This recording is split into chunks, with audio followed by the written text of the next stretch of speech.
Corey Webster, 20 points plus 4 consecutive games, and doesn't quite have that touch to start with.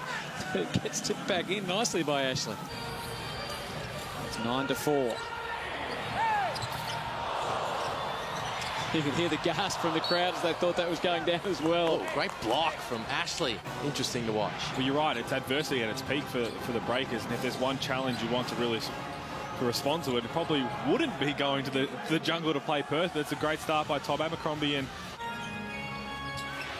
Ashley, the handoff to Webster, steps back and takes the big three, takes them on, and is rewarded. Perth's lead cut to 1. Cotton tried to work in with Majuk. Delaney. Didn't have to explain yourself any further. no, just like to get it out there.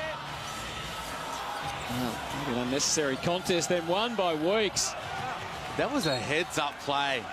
Including this game, over his last 5, he's 2 for 24. You just knew that one was going to go down. As we talked about, the Breakers have this habit of playing quiet. Oh, nothing quiet about that, although not recognised by the big crowd, of course, in Perth. But it's a great way to break the pressure and just keep the foot on the gas. RJ Hampton just took off with it, and that's a great pass to Brandon Ashley. Donovich getting some court time, and now Corey Webster to Ashley. Abercrombie set, and you see the result.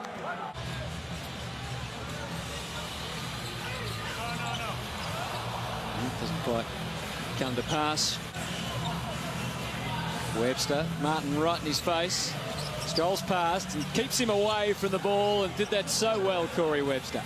That's a great start by Corey Webster. And Henry at it too. That's good defense from New Zealand, and down goes Hampton. He scored now.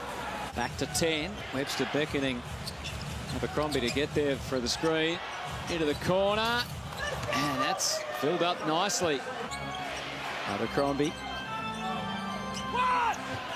And sneaks to the basket, and well spotted. And another great look from Sek Henry right across the lane.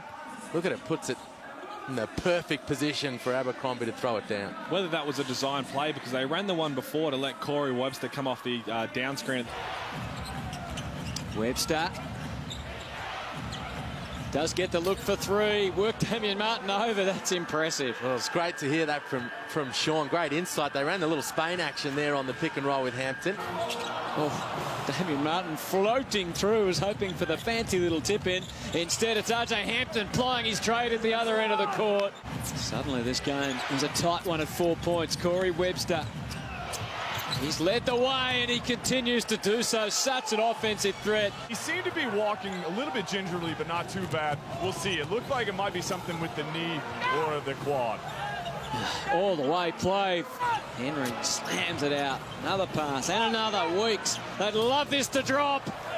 And it does. Won it previously, grand final MVP, and he's an absolute superstar of our league. This is a big moment for New Zealand. And finally, Henry able to back in front. So they just have to go to work. Webster, terrific third quarter. And that continues in the last.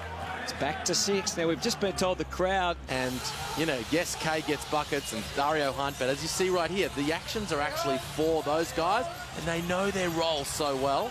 And then when they get their opportunities, everyone explode for a couple of big buckets. Is Sek Henry. 2 from 11 from the field, 2 from 8 from long range. Webster, tough shot. It goes down.